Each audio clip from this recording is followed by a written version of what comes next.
sun is shining in the sky. It's a beautiful new day. Hey, sure once was pretty, Mr. Blue. For so long. Di dunia ini tidak ada manusia yang sempurna. Jika kamu ingin mencari pasangan yang sempurna, percayalah, kamu gak akan pernah menemukannya. Tapi carilah orang yang bisa menghargaimu dan mau menerima seluruh kekuranganmu. Karena kunci pasangan yang bisa langgeng bertahun-tahun adalah cara mereka saling menerima kekurangan dan melengkapi dengan kelebihan masing-masing. Jadi tetap semangat buat kamu yang lagi berjuang. Selamat nonton dan selamat beristirahat.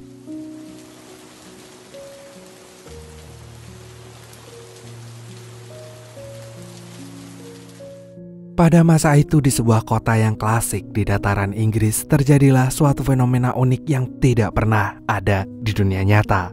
Tapi hal ini memanglah ada karena nyatanya terjadi di kota itu, yakni tidak ada yang namanya kebohongan di sana. Semua penduduk yang tinggal di sana selalu mengatakan apapun yang mereka pikirkan, meskipun akan terdengar begitu kasar, namun begitulah adanya. Tidak ada yang namanya basa-basi, karena semua orang akan berkata jujur dan tidak punya niat untuk menutup-nutupinya. Begitu pula yang terjadi dengan pria yang bernama Mark ini. Malam ini ia akan mengajak gadis pujaannya untuk berkencan makan malam di sebuah restoran. Tapi gadis yang bernama Anna itu secara langsung menolak perasaan Mark. Namun ia menerima ajakan Mark karena ia hanya ingin menambah teman. Walaupun sebenarnya Mark merasa sakit hati, namun ia tetap menghargai Anna dengan menghormatinya selayaknya seorang pria memperlakukan wanita. Ketika mereka sudah tiba di restoran, tahu-tahu Anna ditelepon oleh ibunya yang ingin memantau teman kencan Anna.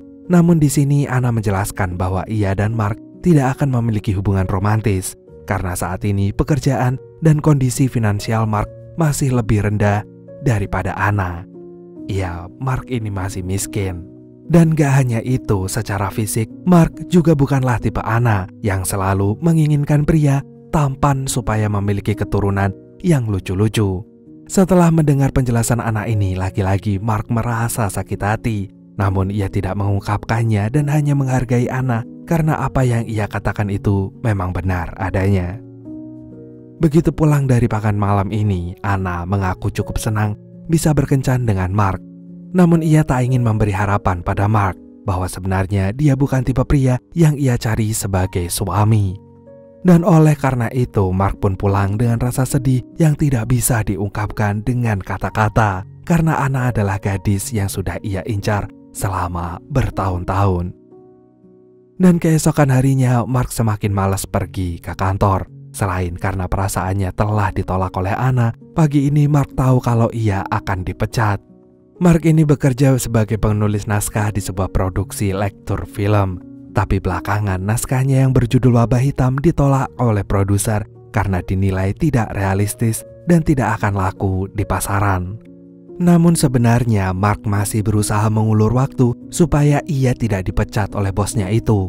Sayangnya seluruh rekan kerjanya telah mendengar berita tersebut, sehingga bosnya pun ikut terhasut dan segera memecat Mark. Setelah itu Mark pun pergi ke panti jompo untuk menemui ibunya. Sebenarnya kondisi ibu Mark pun tidak lebih baik darinya karena sekarang ia menjadi orang tua paling putus asa yang ada dalam panti jompo tersebut. Tapi bagaimanapun juga dia adalah orang tua tunggal yang telah membesarkan Mark seperti sekarang, sehingga Mark tetap ingin merawatnya.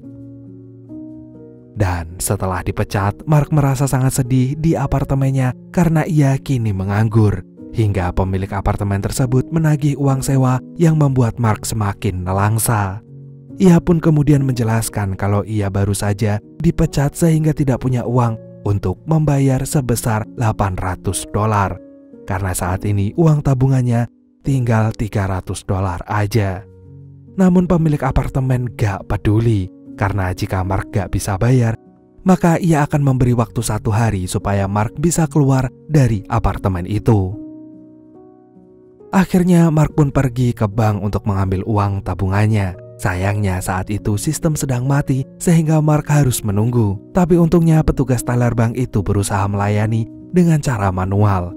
Kemudian Mark pun menanyakan jumlah tabungan Mark. Dan disinilah Mark tiba-tiba berpikir untuk berbohong karena mumpung sistem banknya mati sehingga rekeningnya tidak bisa diperiksa. Dan oleh karena itu ia pun menyebutkan uang $800 yang kebetulan sekali bertepatan dengan sistemnya kembali menyala. Saat itu Mark sudah hampir malu karena ketahuan bohong. Namun ternyata petugas teller justru meminta maaf karena kemungkinan adanya kesalahan dalam sistem mereka. Sehingga ia tetap mengambil uang $800 itu untuk Mark. Maka dari itu Mark pun langsung kembali ke apartemen dan membayar sewa sebelum diusir begitu saja. Hal ini pun membuat Mark takjub. Ia baru saja membohongi bank tersebut dan bisa mendapatkan uang tambahan dengan mudah. Maka ia pun segera memberitahukan hal ini kepada sahabat baiknya yang bernama Greg.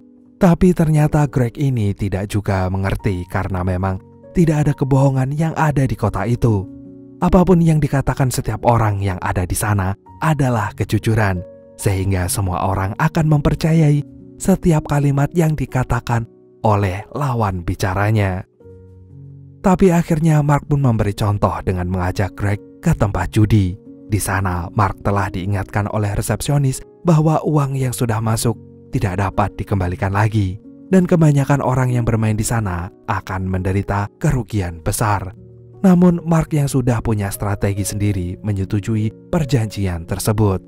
Setelah itu Mark dan Greg pun bergabung ke meja permainan. Dan dengan caranya yang bisa memanipulasi jalannya permainan itu, Mark pun bisa menang banyak dan kini uangnya langsung berlipat ganda.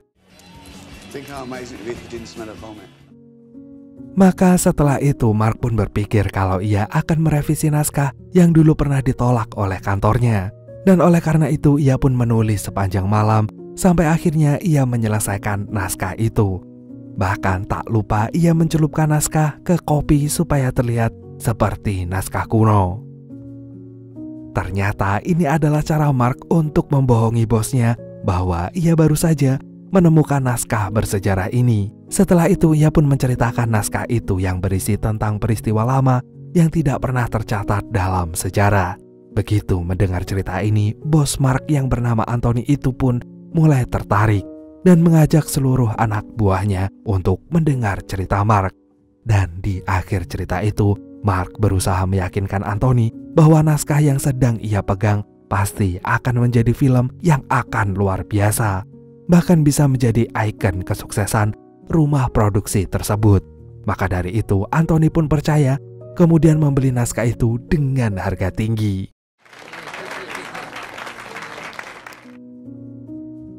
Dan dalam waktu singkat, Mark telah menjadi penulis naskah yang paling kaya raya di kota itu. Dan pada titik ini Mark pun kembali teringat dengan Anna yang pernah menolaknya karena jabatan dan kondisi keuangannya yang saat itu masih memprihatinkan. Dan oleh karena itu dengan kesuksesan yang telah diraih oleh Mark, ia pun memberanikan diri untuk mengajak Anna berkencan lagi. Tadinya Anna ingin menolak Mark, namun Mark terus saja meminta sehingga Anna pun mengiyakan ajakan tersebut. Dalam kencan ini Mark sudah bisa menceritakan pencapaiannya sebagai penulis naskah dan memiliki penghasilan yang jauh lebih baik dibandingkan sebelumnya. Maka ia pun seharusnya bisa disandingkan dengan Anna yang menjadi wanita karir yang sukses. Namun kali ini Anna terpaksa mengingatkan Mark bahwa ia masih kurang satu syarat, yaitu mengenai fisiknya yang gak tampan.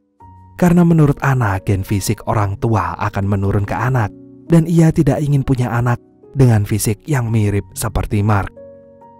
Lagi-lagi Mark harus menelan pil pahit karena ia ditolak 2 kali oleh wanita pujaannya.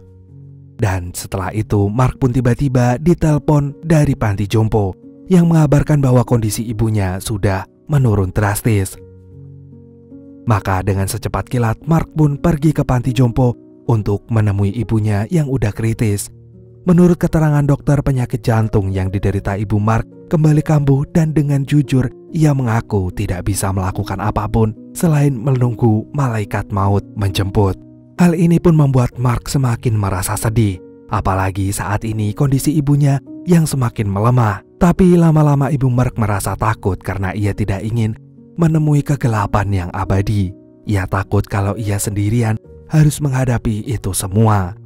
Akhirnya Mark pun menghibur sang ibu dan memberikan gambaran kalau nanti ibunya akan berbahagia di sana.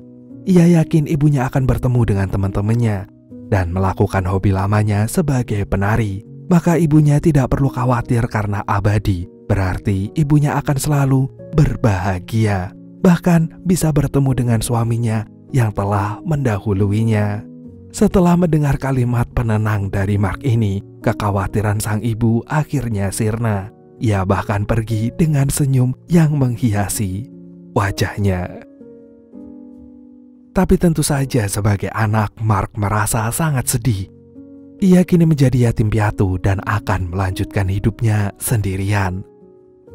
Namun ternyata Anna masih ada di sana. Ia pun berusaha menghibur Mark dan menenangkannya sebagai seorang sahabat. Keesokan harinya, momen Mark mengantarkan ibunya dalam tidur yang abadi itu ternyata menjadi viral. Orang-orang pun beramai-ramai mendatangi apartemen Mark untuk bertanya mengenai janji-janji surga yang diberikan Mark untuk ibunya itu.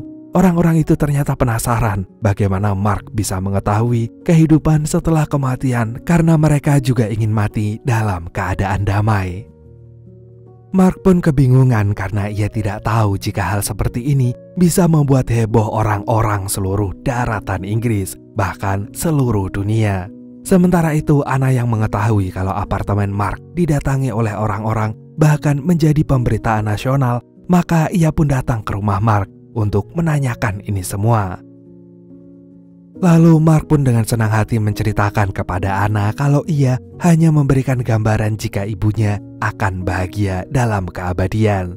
Bukannya berada di pihak Mark, Anna justru menyuruh Mark untuk menyampaikan kalimat ini pada orang-orang itu. Namun tentu saja Mark merasa enggan karena ia mengatakan ini bukan berdasarkan fakta, alias hanyalah karangannya belaka. Tapi karena Anna terus mendesaknya, maka Mark pun menyusun kalimat-kalimat dalam pikirannya menjadi bentuk tulisan sebelum disampaikan kepada media. Mark pun menulis semalam suntuk karena ia ingin memberikan keterangan yang bisa dipercaya oleh publik. Sementara itu, Anna terus berada di apartemen Mark untuk memastikan jika Mark bisa berkonsentrasi terhadap tulisannya. Dan esok paginya, Mark akhirnya sudah siap untuk menyampaikan konferensi persnya. Pertama, Mark berkata bahwa ia diberitahu oleh seorang pria yang ada di langit. Namun pria ini tidak pernah terlihat. Jadi orang-orang yang ada di bumi tidak akan bisa melihat pria ini sekalipun ia adalah astronot. Tapi pria ini memiliki kekuatan yang super hebat untuk mengatur segala hal yang ada di dunia ini. Dia bisa mengatur kesedihan dan juga kebahagiaan, bahkan kebaikan dan keburukan. Maka menurut Mark, dia juga bisa mengatur rasa sakit sekaligus kesembuhan. Orang-orang ini pun akhirnya merasa lega, kemudian membubarkan diri dengan membawa keyakinan baru, yaitu seorang pria yang ada di langit. Dan sejak saat itu, semua kegiatan para penduduk yang ada di kota tersebut selalu dikaitkan dengan pria yang ada di langit itu.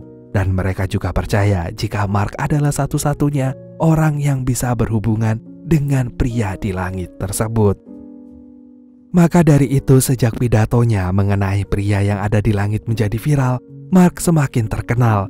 Bahkan filmnya pun meledak di pasaran. Dan ia berkali-kali masuk majalah sebagai salah satu orang yang paling berpengaruh di muka bumi ini, sekaligus sultan terkaya di kotanya. Namun bukannya sombong, Mark justru semakin sering berbagi kebahagiaan dengan menolong orang-orang sekitarnya. Sekarang Mark pun semakin kaya raya, sehingga ia pun pindah dari apartemennya ke sebuah rumah mewah dan besar. Di sana ia tinggal bersama Greg, sahabatnya, dan Anna pun juga sering mampir ke sana karena mereka kini bersahabat juga. Tapi di balik kesuksesan Mark yang luar biasa itu, muncullah rasa iri dengki Brad Kessler, rekan kantor Mark di Lektur Film. Ternyata dulu dialah orang yang menghasut teman-teman kantor untuk membenci Mark supaya membuatnya dipecat. Sekarang ia juga ingin merebut Anna dari Mark karena ia tahu kalau satu-satunya hal yang tidak bisa dimiliki oleh Mark adalah Anna. Jadi sialnya, karena Anna memang suka dengan pria tampan, maka dalam waktu yang singkat ia pun langsung menyukai Brad. Akan tetapi lama-lama Anna menyadari kalau Brad ternyata tidak sebaik yang ia pikirkan. Meskipun ia tampan, tapi Brad ternyata suka merendahkan orang lain, terutama saat dia merendahkan Mark. Apalagi ia juga mengaku kalau sebenarnya dia pun iri dengan pencapaian Mark sekarang. Jadi kini Brad mengincar Anna karena ia tahu kalau Anna tidak menyukai Mark. Tapi Anna sendiri sesungguhnya merasa sakit hati karena sahabatnya dihina seperti itu. Namun saat ia mencoba membela Mark, Brad selalu mengalihkan topik pembicaraan sehingga Anna hanya bisa menahan kekecewaannya. Padahal sebenarnya Anna merasa dilema. Di satu sisi ia senang menghabiskan waktu bersama Mark, apalagi ia juga menjadi sahabat Mark dan menyaksikan perjuangannya hingga terkenal seperti sekarang. Namun di sisi lain Anna tidak bisa menampik pesona Brad, dan yang jelas gen tampan yang dimiliki oleh Brad itu pasti membuat keturunan Anna nanti juga akan terlihat lucu-lucu seperti impiannya. Bahkan ibu Anna pun juga setuju jika Anna menikah dengan Brad karena ia juga ingin punya menantu yang tampan. Apalagi Brad cerita kalau sebentar lagi ia akan naik jabatan. Sementara itu Mark yang menyadari kalau Anna tertarik dengan Brad merasa patah hati. Ia pun curhat di makam ibunya dan menceritakan kekecewaan yang ia rasakan. Mark merasa begitu sedih karena ia memang bisa mendapatkan segalanya. Namun wajahnya yang tidak tampan itu membuatnya harus ditolak oleh wanita pujaannya. Akhirnya Mark pun mengurung diri di rumahnya.